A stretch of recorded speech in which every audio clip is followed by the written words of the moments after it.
जय हिंद साथियों, अभी हम लोग उपस्थित हैं एग्जाम टूर चैनल पर और बीएसएससी सीजीएल विद्यार्थियों के लिए बहुत महत्वपूर्ण मुद्दा है। वह विद्यार्थी जो यदि ये सब गलत किए हैं उनका फॉर्म रिजेक्ट हो सकता है, वह जरूर इस बात को सुने।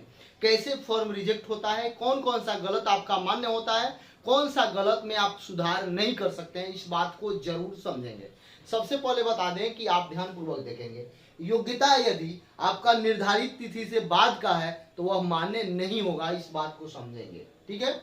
उसके बाद बीसी, ईबीसी या ईडब्ल्यूएस में आप कोई अदर चीज भर दिए हैं तो आपको, मान लीजिए आप बीसी है, ईडब्ल्यूएस भर दिए हैं, ईबीसी है, ईडब्ल्यूएस भर दिए हैं, या इसमें भी गलती की है तो आप इस बात को समझें कि आप जनरल में जाकर फाइट करेंगे। यदि आपका जनरल में कट ऑफ होगा तो आप समझिए आपका रिजल्ट होगा।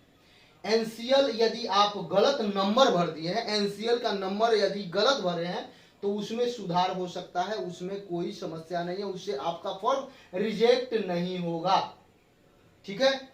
आप यदि ईबीसी, बीसी, ईडब्ल्यूएस में कोई गलत भरे हैं तो आपको रिजेक्ट नहीं किया जाएगा, आप जनरल में काउंट होंगे। यदि एनसीएल नंबर में, मान लीजिए एनसीएल नंबर मेरा है, उसमें कुछ गलत भर दिए हैं तो भी मेरा फॉर्म रिजेक्ट नहीं होगा, हम एग्जाम देंगे। यदि एनसीएल बाद का है, मान लीजिए दिया गया है कि फॉर्म भरने से डेट से पहले का एनसीएल होना चाहिए, आप बाद का एनसीएल दे रहे हैं, उस समय आपको दिक्कत होगा, रिजेक्ट होगा। यदि आप स्टूडेंट के नाम में स्पेलिंग मिस्टेक किए हैं, माता पिता के नाम में स्पेलिंग मिस्टेक किए हैं, या आप फॉर्म भरे हैं उसमें कहीं स्पेलिंग मिस्टेक है एड्रेस वगैरह में, तो उस समय कोई दिक्कत नहीं होता है, सुधार का मौका मिलता है, आप सुधार सकते हैं, फॉर्म रिजेक्ट नहीं होगा। यदि आपका फोटो का बैकग्राउंड खराब है, आपका सिग्नेचर नहीं सही हुआ है, तो इसके लिए रिजेक्ट नहीं किया जाता है, दोबारा मौका आपको दिया जाएगा, इस बात को समझेंगे।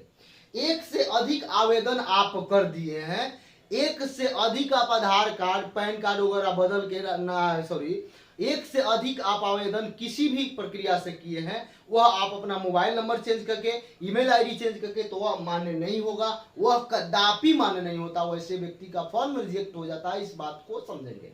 दूसरा बात, यदि आप पेमेंट नहीं किए हैं तो भी आपका फॉर्म रिजेक्ट होगा, यदि आप सबमिट नहीं किए हैं तो भी आपका फॉर्म रिजेक्ट होता है। यहाँ पे देखेंगे, यदि आपके उस समय मूल प्रमाण पत्र में कोई दिक्कत है, मूल प्रमाण पत्र उस समय का नहीं है, तो भी आपका कोई मौका नहीं, लास्ट तक भी रिजेक्ट किया जा सकता है। एनसीएल, ईडब्ल्यूएस फॉर्म भरने से पहले का होना चाहिए।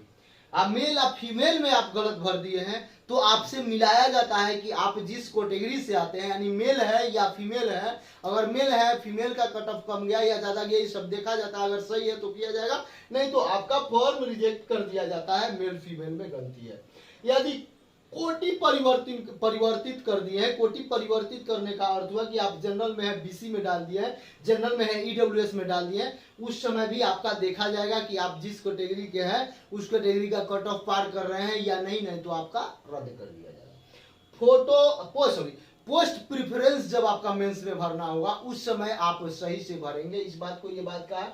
बायोमेट्री यदि आप एग्जाम दे रहे हैं, सही से नहीं मिसमैच होगा तो ज्वाइनिंग के समय भी खतरा हो सकता है, आप भले पीटी में सब कुछ पार कर गए हैं, तो इसलिए इस बात को समझेंगे कि आपका एनसीएल में अगर नंबरिंग गलती है तो कोई समस्या नहीं है, यदि आपका सिग्नेचर, फोटो, बैकग्राउंड ये सब गलती है तो कोई समस्या नहीं है, यदि आपका कहीं भी नाम में गलत हो गया है, स्पेलिंग मिस्टेक हो गया है तो भी कोई समस्या नहीं है, लेकिन यदि एक से अधिक आवेदन भरे हैं तो वो समस्या है। यदि आप पेमेंट नहीं कर पाए हैं तो भी समस्या है, यदि आप सबमिट नहीं कर पाए हैं तो भी समस्या है। ये सब यदि एडिट का ऑप्शन मिलता है तो ये समस्या का समाधान है, बाकी आप देख सकते हैं। यदि इसके बावजूद भी आपको कोई समस्या हो तो जरूर एग्जाम टूर पर कमेंट करेंगे।